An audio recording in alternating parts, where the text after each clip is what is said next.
Hi friends, సాధారణంగా ఉద్యోగం చేసే ప్రతి వ్యక్తి నెలాఖరులో ఇబ్బంది పడుతూనే ఉంటాడు. ప్రతి అవసరానికి చూసి ఖర్చు పెడుతూ ఉంటాడు. అందుకు కారణం జీతం అవసరానికన్నా కొద్దిగా ఎక్కువగా ఉండటమే. మరి మనకి ఇష్టమైన కోరికల్ని తీర్చుకోవటం ఎలా? ప్రపంచంలో అత్యధిక సంపాదననిచ్చే 10 దేశాల గురించి ఈరోజు మాట్లాడుకుందాం. ఈ దేశాల్లో 1వ తారీఖు కానివ్వండి, నెలాఖరు కానివ్వండి, పై అధికారి నుంచి కిందలో గ్రేడ్ ఆఫీసర్ లేదా ప్యూన్ దాకా ఎవరివైనా జేబు నిండుగా ఉండవలసిందే. ఒకవేళ మీరు ఉద్యోగ ప్రయత్నంలో ఉన్నట్టయితే మేము చెప్పే ఈ దేశాల గురించి తెలుసుకోండి. అక్కడ మన దేశంలో కన్నా ఎన్నో రెట్లు అధికమైన సంపాదన మీరు పొందొచ్చు. Number 1, Luxembourg. లగ్జెంబర్గ్ పశ్చిమ యూరోప్లోని ఒక చిన్న దేశం. ఆ దేశ పరిమాణం కన్నా ఎకానమీ కొన్ని రెట్లు ఎక్కువగా ఉంటుంది. అంతేకాదు టెక్నాలజీలో కూడా చాలా ముందుకు వెళ్తోంది. ఈ కారణం వల్లే ఎంతోమంది ఇక్కడికి రావడానికి ఇష్టపడతారు. ఫ్రెంచ్, జర్మన్ భాషలు ఎక్కువగా వాడుకలో ఉన్నాయి. అక్కడ పనిచేసేవారు ఎక్కువగా ఇతర దేశాల నుంచి వలస వచ్చిన వారే. ఇక్కడ స్థానికులు మాత్రం ఎక్కువగా వ్యవసాయం చేసేవారు. వ్యవసాయంలో కూడా ఎక్కువగా నూతన సాంకేతికతకు ప్రాధాన్యం ఇస్తారు. ప్రతి చోట జీతాలు కూడా ఎక్కువగానే ఇస్తారు. అంతేకాదు అలవెన్స్లని, బోనస్లని చేతిలోకి జేబుల్లోకి ఎక్కువగానే వస్తుంది. అలా అక్కడ పనిచేసే వారిని ఎప్పుడూ కూడా ఎక్కువ జీతంతో మోటివేట్ చేస్తూ ఉంటారు. ఈ దేశంలో 1300 మంది పోలీసు మాత్రమే ఉంటారు. అంతేకాదు 2 జైళ్లు మాత్రమే ఉంటాయి. అంటే క్రైమ్ రేట్ చాలా తక్కువగా నమోదవుతుంది. ఒక సగటు వ్యక్తి ఏడాది ఆదాయం మన కరెన్సీలో 44,55,144 రూపాయలు. సాధారణంగా ఇది ఇతర దేశాల కన్నా చాలా ఎక్కువ అని చెప్పాలి. నెదర్లాండ్స్. నెదర్లాండ్స్ని హోలాండ్ అని కూడా పిలుస్తారు. ప్రపంచంలో చాలా విశాలమైన దేశంగా పేరుంది. 2019 యుఎన్ వరల్డ్ హ్యాపీనెస్ రిపోర్ట్ ఇచ్చిన నివేదిక ప్రకారం ఇక్కడ infrastructure, education, health services, medical services ఇతర దేశాల కన్నా అత్యుత్తమం. ఇక్కడ వ్యాపార లావాదేవీల కోసం బెల్జియం, లగ్జెంబర్గ్ దేశాలు బెనిలక్స్ కూటమిని ఏర్పాటు చేసుకున్నాయి. దీనివల్ల ఇరు దేశాల మధ్య జరిగే లావాదేవీలపై ఎటువంటి పన్ను విధించరు. ఈ నగరం సముద్ర మట్టానికి లోతున ఉన్న కారణంగా దాదాపు 1400 కిలోమీటర్ల వరకు సముద్రపు గోడలు నిర్మించారు. అందువల్ల సముద్రపు నీరు నగరంలోకి ప్రవేశించదు. ఒకవేళ ఈ తలుపులు తీసినట్లయితే దాదాపు 40% నగరం సముద్రపు నీటిలో మునిగిపోతుంది. ఇక్కడ కూడా నేరాల సంఖ్య చాలా తక్కువే. అందుకే ఉన్న 8 జైళ్లను కూడా మూసేశారు. ఇది పూర్తిగా అభివృద్ధి చెందిన దేశం. ఇక్కడ జీవన ప్రమాణాలు చాలా అద్భుతంగా ఉంటాయి. ఒక వ్యక్తి యొక్క సంవత్సరపు ఆదాయం $50,670, అంటే $37,39,372 రూపాయలు. డెన్మార్క్. ఉత్తర యూరోప్లో ఉన్న ఈ దేశం సుసంపన్న దేశంగా ప్రసిద్ధిగాంచింది. ఇక్కడ వాతావరణం చాలా బాగుంటుంది. ఎక్కువ చల్లగా, అలాగని ఎక్కువ ఉష్ణోగ్రతలు కూడా నమోదు కావు.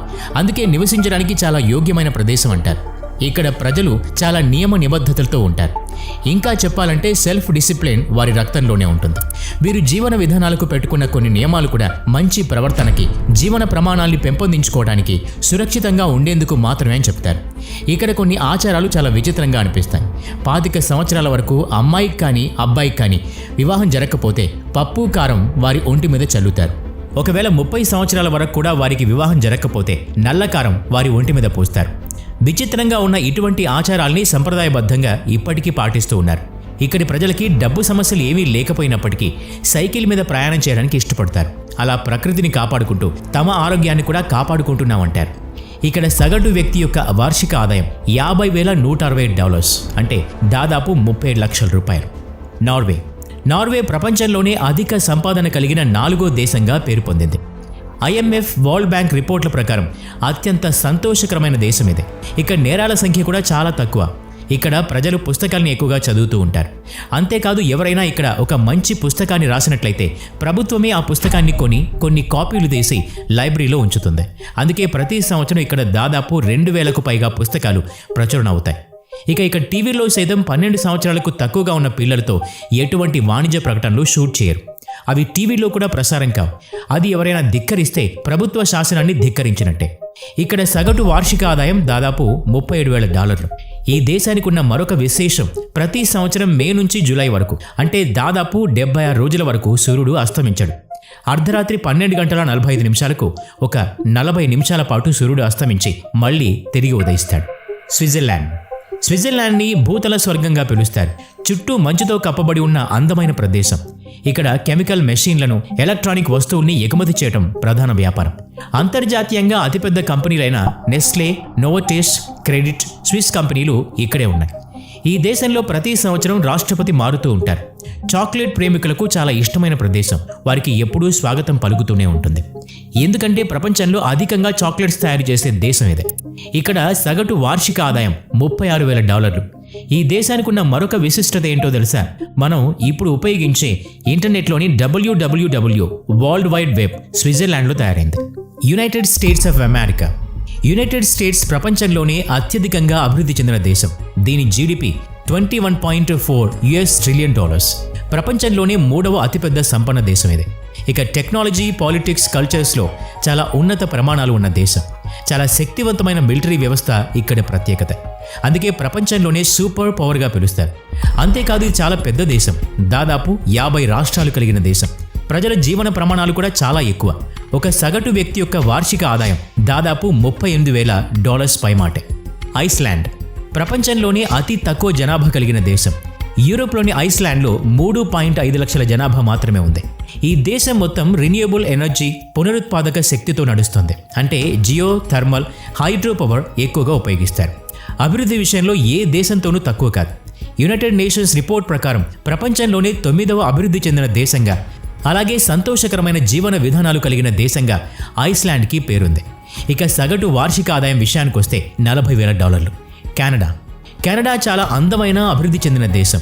యునైటెడ్ స్టేట్స్తో అతిపెద్ద సరిహద్దు కలిగిన దేశంగా ప్రఖ్యాతిగాంచింది.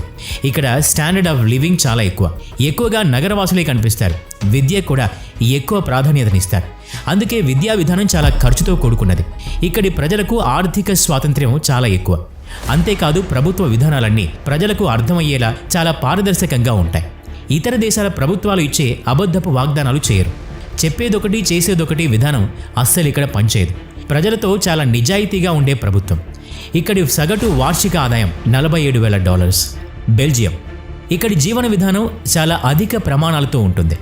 ఆరోగ్యానికి, విద్యకి చాలా ప్రాధాన్యత ఉంటుంది. అందుకే ప్రపంచంలోనే అత్యంత సురక్షితమైన శాంతిపూర్వక దేశం బెల్జియం. ఇక్కడ ఎక్కువగా డచ్, ఫ్రెంచ్ భాషలు మాట్లాడుతూ ఉంటారు. కొంతమంది జర్మన్ భాషలు కూడా మాట్లాడేవారు ఉన్నారు. ఇక్కడ ఎక్కువగా processed food, beverage, engineering, transport companies ఉన్నాయి. ఇక వార్షిక ఆదాయం దాదాపు $48,000 పైమాటే. ఆస్ట్రేలియా. కంట్రీ ఆఫ్ బీచెస్ అని కూడా అంటారు. ఇక్కడ ఉన్న బీచెస్లో సంవత్సరం పాటు ప్రయాణించినా సరిపోదు. ఒక్కొక్క బీచ్ని చూసుకుంటూ వెళ్తే దాదాపు 17 సంవత్సరాల్లో అన్ని బీచెస్ చూడొచ్చేమో. ఇక్కడ ద్వీపాలు కూడా ఎక్కువే. సముద్ర తీరాల్లో ఎన్నో ద్వీపాలు చాలా అద్భుతం అని చెప్పాలి. ఇక్కడి గ్రేట్ బ్యారియర్ రీఫ్లో చాలా పరిశుభ్రమైన నీరు ప్రవహిస్తుంది. సముద్రపు అంచు వరకు చాలా స్వచ్ఛంగా కనబడుతుంది. అందుకే ఇక్కడ పరిశోధనలు కూడా చాలా ఎక్కువగా జరుగుతూ ఉంటాయి. గజ ఈతగాళ్లకు ఇది స్వర్గమే. ఇక్కడి ప్రజలు ఎక్కువగా టూరిజం, ఫైనాన్స్ సర్వీసెస్, మైనింగ్ ద్వారా సంపాదిస్తూ ఉంటారు. ఇక్కడి వార్షిక ఆదాయం సగటున $50,000 పైమాటే.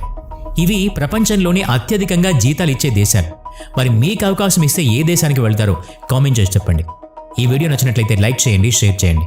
ఇలాంటి మరిన్ని వీడియోస్ కోసం ఈ ఛానల్కి సబ్స్క్రైబ్ చేసుకొని బెల్ ఐకాన్ మీద క్లిక్ చేయండి. నెక్స్ట్ వీడియోలో మళ్ళీ కలుద్దాం. Thanks for watching.